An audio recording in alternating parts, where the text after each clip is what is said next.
is a Celtic symbol, and that is reflective of a past life we feel we both shared with each other. Also, I have Scottish roots, Peter has Irish roots. This is really so the knot quite the blends in together with both. The knot blends in really well together with us as, you know, our family line and a past life that we really feel that we share together. And the rose, we had roses at our wedding, but rose is also in I do a lot of like witchcraft and spell work and spiritualism, and the rose is one of the purest symbols, and obviously it represents love and all that kind of stuff. But rose is really pure, and I love the energy of the rose, and it you know, self-love and happiness and purity is wonderful. And since you have a deep connection to witchcraft and crystal healing, and you're also a herbalist, aren't you? I'm a herbalist and a crystal healer, so for me the rose is really important. We were given a rose which was Peter's grandma's, and she passed a few years ago now, and every time something happened, when we put it in our garden, every time I felt we had a revelation, another flower would bloom. Oh wow! So the roses to us, our daughter's called Rose as well.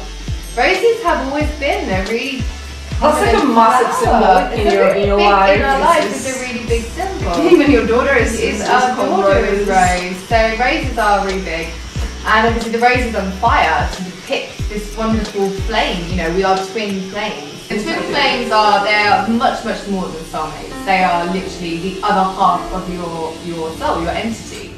And usually one is, you know, quite spiritually awakened, and the other one you're here to kind of heal past karmic wounds within yourself and help the other one heal them too. So it's almost like a world energetic healing of the world. So the rose is on fire, almost like our love is ignited now. We've gone through something terrible and turmoil, and we've both had to do really inner work and look at ourselves and realise that sometimes we're the toxic ones as well. And it's, you know, we're pushing through the boundaries of our own blockages, really, in terms of coming together as a couple. We've done more to push ourselves away from each other than we have anything else, and admitting that and coming through that and standing by a person, which is really difficult. It's really difficult, and some people can't do it, and we're coming through that. We are out of the dark tunnel. We're not, 100% there, and even if we don't make it, which I honestly think that we will always be bonded together, and we both agree with that. It's amazing. I love tattoos full of love. This is full of love, and this is saying, you know what? Fuck you, darkness, basically. We are stronger than that. We are stronger than you. We pull through that darkness into light together. Yeah. Me and my husband are completely different, and we've gone through such a sort of like the runner chaser. So like we're always like kind of like restrictive with each other, but always coming together, like constantly drawn to each other. We can literally read each other's thoughts, feel each other's emotions, and feel each other's pain. So like at the moment, my husband has like this tennis elbow thing, and I sat there with his blanket the other day, and I started getting like pains in my elbows. It was like crazy. And you and your husband, you and Peter, have gone through some really difficult times. Difficult times over. Your husband was not well, right? No, my husband was really poorly. He had cancer, and then I became really poorly with depression and fatigue. And being here together is amazing, and it wasn't reflective of our feelings for each other. This is a really important tattoo. This is a really important tattoo for both of us.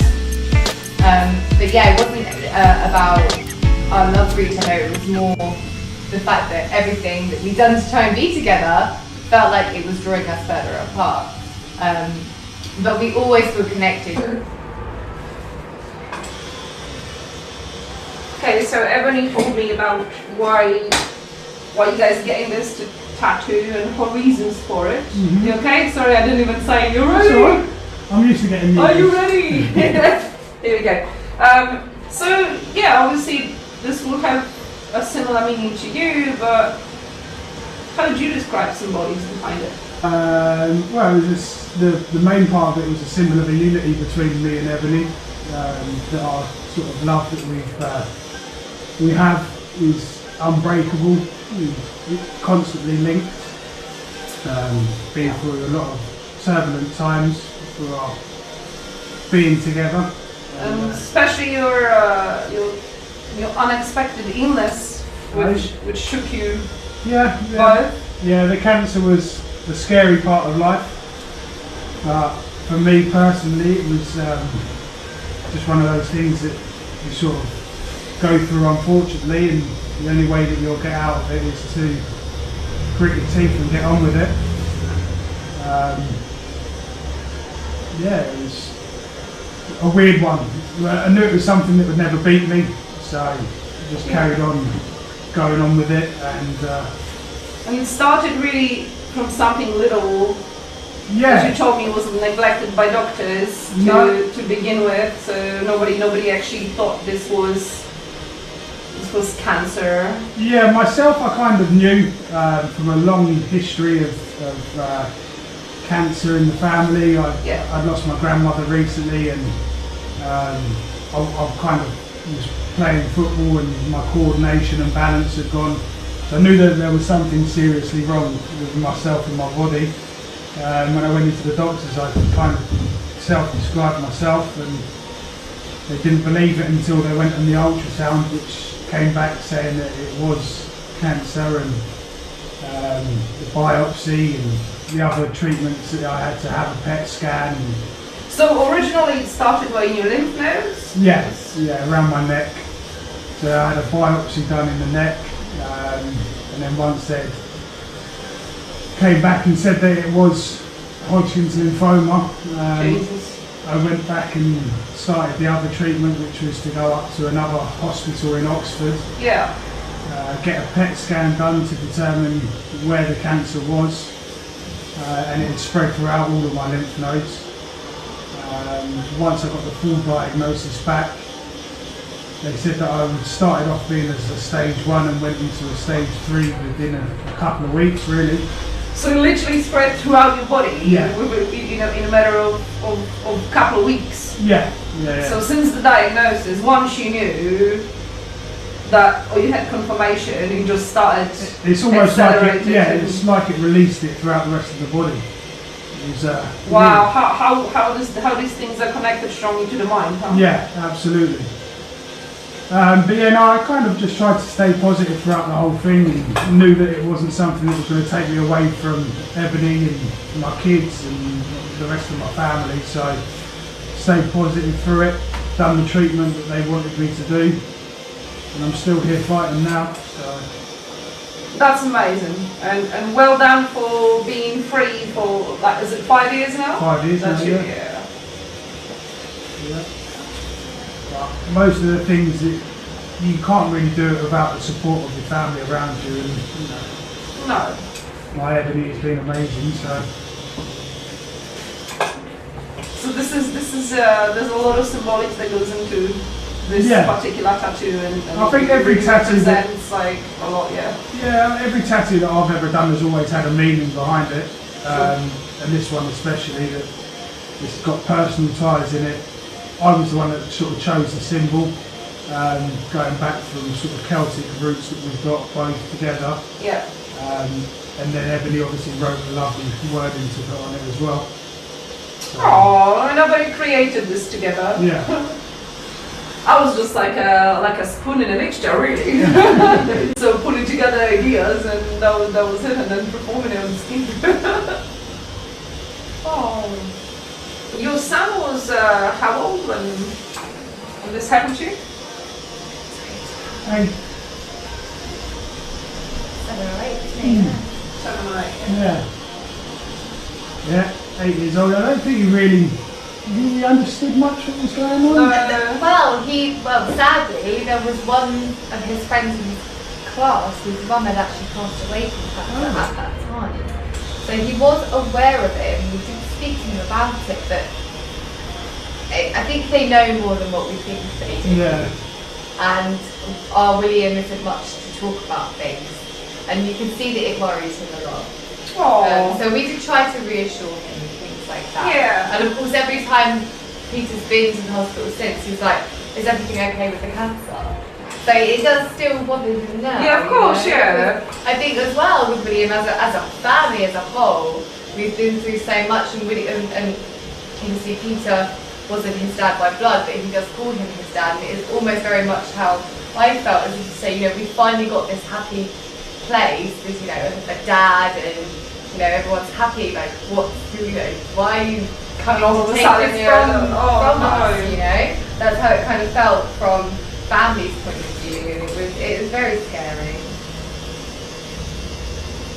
Yeah, so we talked about before that it's always scarier for the people who watch you go through things than for those who are actually sick. Yeah, I think when you're sick and you're going through the treatment, it's part of the parcel. Yeah, yeah. You sort of like say, you grit your teeth, you get on with it, and it's the people on the outside that deal with the worry. Yeah, that is exactly how I thought when I was very ill. As you know, last year. But this is it. It's a nightmare for everyone else.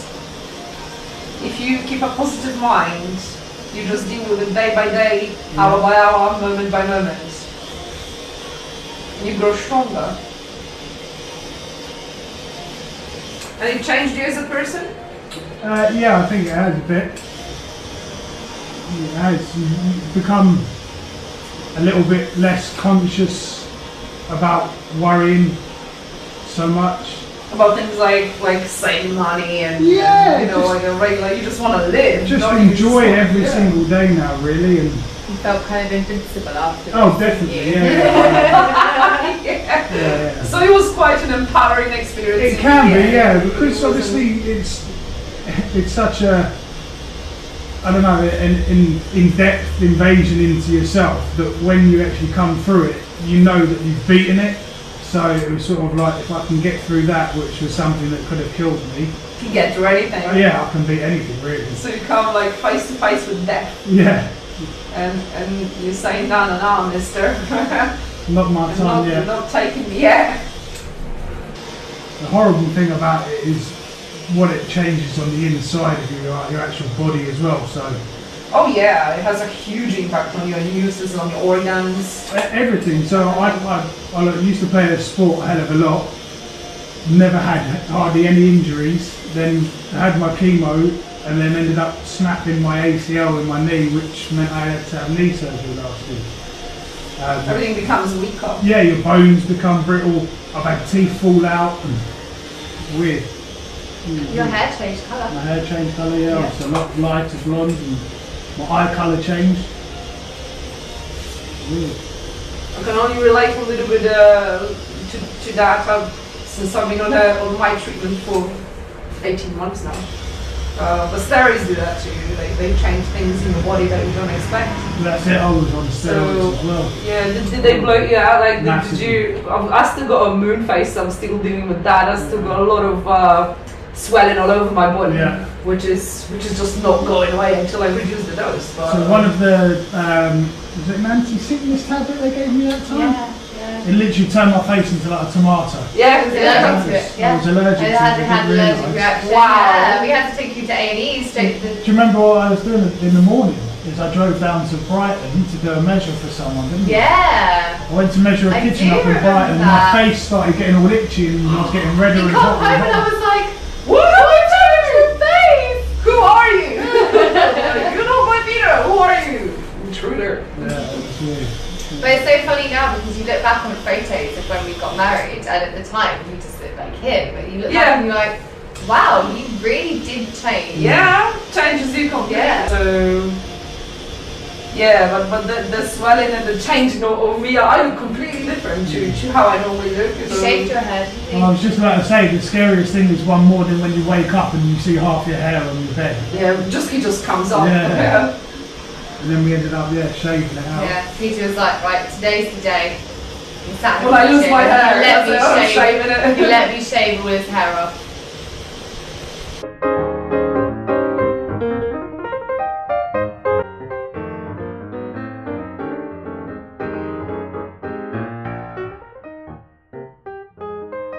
Painful. Good. Yeah, it's amazing. Feel, yeah. what we wanted from it as well. It's a really good tattoo and meets us bonded for life, no matter what we go through. Definitely. It's definitely a symbol of our, our Strength strength and and unity unity and our bond, that we are one and that we can literally get through any dark